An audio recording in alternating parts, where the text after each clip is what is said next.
আমার সাকসেসটাকে নিজের সাকসেস বলে মনে করে এবং আমার ফেলিয়ারটাতে সেমভাবে মন খারাপ হওয়া এই হওয়া, সেইটা কিন্তু আমার টলিউডের কেউ।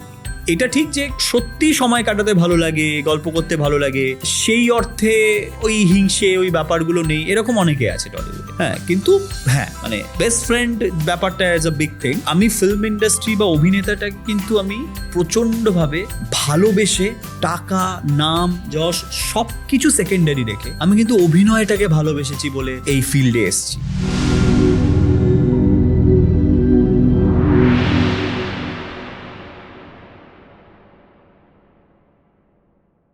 তোমার টলিউডে বেস্ট ফ্রেন্ড কে, মানে কে কে আছে? ফ্রেন্ড অনেক আছে, বেস্ট ফ্রেন্ড সেই অর্থে বেস্ট ফ্রেন্ডের ডেফিনেশন কি আমি ঠিক জানি না এক্স্যাক্টলি। আমার ক্ষেত্রে যেমন পরিবর্তনশীল, মানে আমি এটা সিরিয়াসলি বলছি যে আমার না টানা বেস্ট ফ্রেন্ড রয়েছে এরকম হয় না। ওই 2-4 জন বন্ধু বান্ধব যাদের সাথে কাজ হচ্ছে বা ইত্যাদি এইভাবে না। বাট একটা জিনিস বলবো যে যদি আমি সেই অর্থে ধরি যে আমার সাকসেসটাকে নিজের সাকসেস বলে মনে করে এবং আমার ফেলিয়ারটাতে সেমভাবে মন খারাপ হওয়া এই হওয়া, সেইটা কিন্তু আমার টলিউডের কেউ নেই। আমার যা আছে আমার একদমই বাইরের বন্ধু, সেটা 2-3 যে কজনই আছে সবই বাইরে ক্লোজ, সেটা কিন্তু টলিউডের কেউ। ইভেন আমি বলবো মেল বলো ফিমেল ফ্রেন্ড বলো সব মিলিয়েই আমি বলছি সেটা কিন্তু টলিউডে। বাট হ্যাঁ, এটা ঠিক যে সত্যি সময় কাটাতে ভালো লাগে, গল্প করতে ভালো লাগে, সেই অর্থে ওই হিংসে ওই ব্যাপারগুলো নেই, এরকম অনেকে আছে টলিউডে। হ্যাঁ, কিন্তু হ্যাঁ মানে বেস্ট ফ্রেন্ড ব্যাপারটা অ্যাজ আ বিগ থিং, সেটা। এবার একটা খুব কঠিন প্রশ্নে আসছে। অঙ্কুশ হাজরা একজন অভিনেতা, তুমি কি এই বাজারে নেতা হতে চাও? দেখো, আমি হতে চাই না, একদমই না, এইটা বলবো না। কিন্তু যেটা হচ্ছে আমি সেই দিনই হব বা হতে চাইবো, যেটাই বলো না কেন, যেদিন আমি বুঝবো যে I am capable enough to add some value, যেটাই আমি করছি।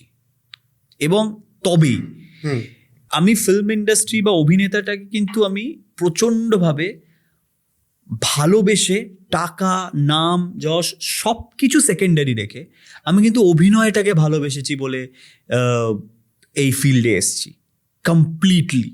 আমার ওই জিনিসটা খুব ভালো লাগতো যে অভিনয় জিনিসটা হচ্ছে কিছু মানুষকে তোমার ক্ষমতা দিয়ে হিপনোটাইজ করে দেওয়া, যেখানে জানে ওই দর্শকগুলো যে তারা হিপনোটাইজ হচ্ছে when they are crying with you, লাফিং with you, reacting with your emotions. এইটা কিন্তু ওরা জেনে হচ্ছে যে পুরোটাই ফলস, এটা নাটক, পর্দার ওদিকে একটা নাটক হচ্ছে, সেটা জেনেও কাঁদছে, হাসছে, হাততালি মারছে, সিটি মারছে। It's kind of hypnotism. আর তাছাড়া আর কি? আমরা বোকা বনছি জেনেও যদি আমরা রিয়াক্ট করি, করি ওর সাথে সাথে, ওর ইমোশনের সাথে সাথে আমরা যাই। So that means it's hypnotism. আমার ওই জিনিসটা ভালো লেগেছিল, তাই জন্যে গেছিলাম। আমি তো ডাক্তার হতেও চেয়েছিলাম। কেন হতে চেয়েছিলাম? স্বার্থের জন্যে, যে ডাক্তার হলে কয়েকটা টাকা কামানো যায়। আমি ইঞ্জিনিয়ার হতে চেয়েছিলাম, কেন জানো? হঠাৎ করে ডাক্তারের পর ইঞ্জিনিয়ার, কারণ কয়েকজন আমায় বলেছিল, সরি আমি ভুল হতে পারি কিন্তু কেউ মনে করো না যারা ইঞ্জিনিয়ারিং পড়েছে, যে ইঞ্জিনিয়ারিং পড়লে হয়তো কলেজে ফাঁকি দেওয়া যায়, ইঞ্জিনিয়ারিং পড়তে পড়তে ফাঁকি দেওয়া যায়। ডাক্তারে মুশকিল, ফাঁকি দেওয়া যায় না, খুব পড়াশোনা করতে ইঞ্জিনিয়ারিং এর তুলনায় বেশি পড়াশোনা করতে হয়। হট করে চেঞ্জ করে গেলো, তাই বেশি পড়াশোনা করতে হয়, তাহলে ডাক্তার হবো না। সো বুঝতে পেরেছো আমার মানে, তার মানে আমি অ্যাকচুয়ালি ডাক্তার হতে চাইনি, আমি ডাক্তার হলে যে বেনিফিটগুলো তার প্রতি আকর্ষণ হয়েছিলাম। ইঞ্জিনিয়ার হতে গেলে কলেজে একটু ফাঁকি মারা যায়, ডাক্তারির তুলনায় পড়াশোনাটা একটু চাপটা কম, প্রেশারটা কম। Right or wrong I don't know, আমার মাথায় এটা বলা হয়েছিল। তো সেইটাতে আমি, ওইটাতে আমাকে অ্যাট্রাক্ট করেছিল। তার মানে বেসিক্যালি আমি ইঞ্জিনিয়ারও হতে চাইনি। So I should not get in two politics just এইটা রেখে যে পলিটিক্স থেকে ফায়দা কি। বেসিক্যালি আমি পলিটিশিয়ান হতে চাই না, বাট পলিটিক্স থেকে ফায়দাগুলো নিতে চাই। ফায়দা কি কি, এই মাইন্ডসেট নিয়ে আমি যেতে পারবো না। দেখো, একজন অভিনেতা তো একজন পরিচিত অভিনেতা, যাকে লক্ষ লক্ষ মানুষ চেনে, তিনি তো একজন সচেতন নাগরিকও বটে। ধরো আমি যদি তোমায় প্রশ্ন করি যে এই যে একটা ধরো সময় চলছে যেখানে বহু অভিনেতা বা অভিনেত্রীরা নেতা বা নেত্রী হতে চলে যাচ্ছেন, সেখানে একজন নাগরিক হিসাবে একজন পলিটিশিয়ানের থেকে তোমার এক্সপেকটেশনটা কি থাকে? একটা স্বস্তির নিঃশ্বাস বলে না, নিজের জায়গায়, নিজের স্টেটে, দ্যাট ইজ ভেরি ইম্পর্টেন্ট। শান্তির ঘুম, স্বস্তির নিঃশ্বাস, ইট ইজ ভেরি ইম্পর্ট্যান্ট। আরেকটা হচ্ছে, এটা না আমি রিয়েলাইজ করেছি, এটা জানি না, proper road infrastructure is very important. গাড়ি চালাতে ভালোবাসে, তার অনেক কারণ আছে জানো তো। বিকজ আমি দেখেছি যে when you are working so hard, when you are spending almost 80% of your day on road, travelling, on traveling, it is very important তোমার বাড়ি থেকে তোমার অফিস, তোমার বাড়ি থেকে তোমার মিটিং পয়েন্ট, তোমার বাড়ি থেকে তোমার স্টুডিওর জার্নিটা কতটা তোমার মাইন্ডটাকে রিল্যাক্স করছে, রিল্যাক্স করছে এবং সময় পৌঁছতে পারছে। সময় পৌঁছানোর থেকেও বড় কথা হচ্ছে কতটা তোমার মাইন্ড রিল্যাক্সেশন হয় তুমি যাচ্ছ।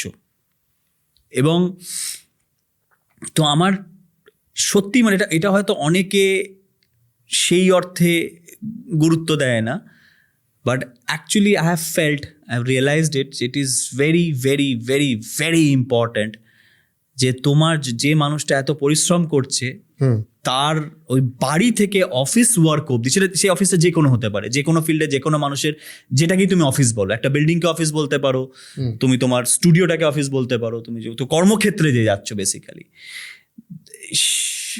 রাস্তাটা খুব ভালো হওয়া উচিত।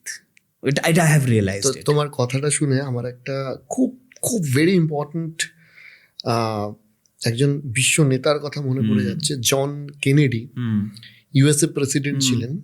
তিনি বলেছিলেন যে আমেরিকা উন্নত বলে আমেরিকার রাস্তা উন্নত সেটা নয়, আমেরিকার রাস্তা উন্নত বলে আমেরিকা উন্নত। যাই হোক, আমরা খুব গভীর একটা আলোচনায় চলে গেছিলাম, ফিরে আসছি তোমার অভিনয় জগতে।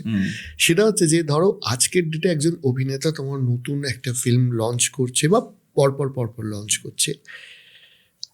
আগে একটা কনসেপশন ছিল যে একজন অভিনেতাকে সব থেকে গুরুত্বপূর্ণ বা শুধুমাত্র অভিনয়টা ভালো করলেই চলবে।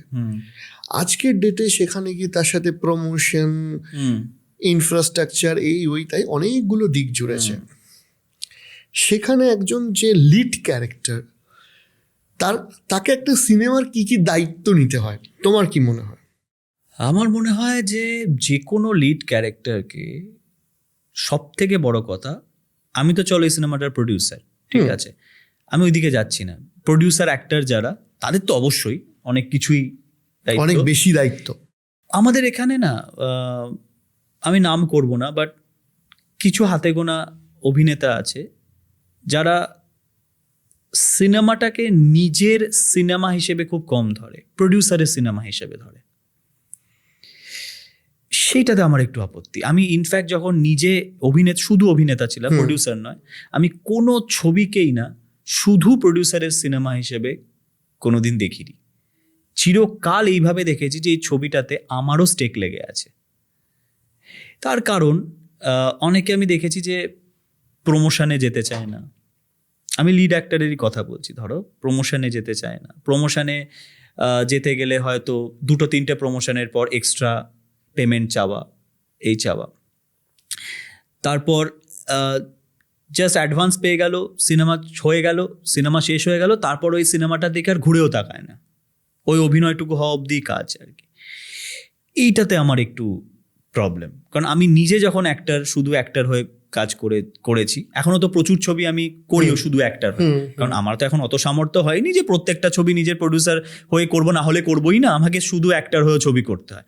কিন্তু আমি সেই ছবিগুলোকেই হ্যাঁ বলি যেখানে আমারও মন চাইবে যে আমি জান লড়িয়ে দিয়ে ছবিটার প্রতি। আর যদি মনে হয় যে আমার ছবিটার মধ্যে মেরিট দেখছি না, আমার ভালো লাগছে না ছবিটা করতে, কিন্তু টাকা পাচ্ছি করে নি, আমি জানি কোথাও না কোথাও গিয়ে তো আমার বডি ছেড়ে দেবে, আমার ইচ্ছে করবে না আউট অফ দ্য ওয়ে গিয়ে কিছু করি, তাহলে আমি ছবিটা করবোই না।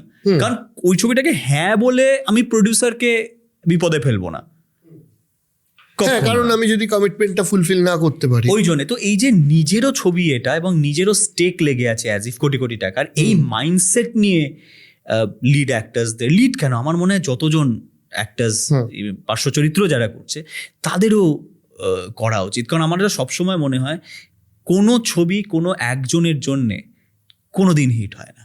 তুমি যত বড় স্টার হয়ে যাও, তুমি যত বড় স্টার হও, তুমি যদি ভেবে নাও ছবি তোমার জন্যে চলে বা শুধু তোমার জন্য, you are very wrong. No matter how big a star you it's a team game. Even Shahrukh Khan মতো অভিনেতারাও বলেছে যে ছবি একা আমার জন্য কোনোদিন চলে না। হয়তো 2-4টে লোক আমার জন্য দেখতে আসে, প্রথমে ইনিশিয়ালি দেখতে আসে, কিন্তু ছবিটা ভালো লেগে যে হল থেকে বেরোয় না, তার অবদান কিন্তু সবার। আমি ইনিশিয়ালি 10টা লোকে হলে আনতে পারি, কিন্তু তারপরে ছবিটা যে ভালো লাগলো এবং লং রান চললো, পয়সা তুলে দিয়ে গেল, সেটার অবদান কিন্তু সবার। সো আমার মনে হয় এই ছবিটা যে আমার ছবি, সবার ছবি, এই মানসিকতাটা রেখে কাজ করলেই হবে।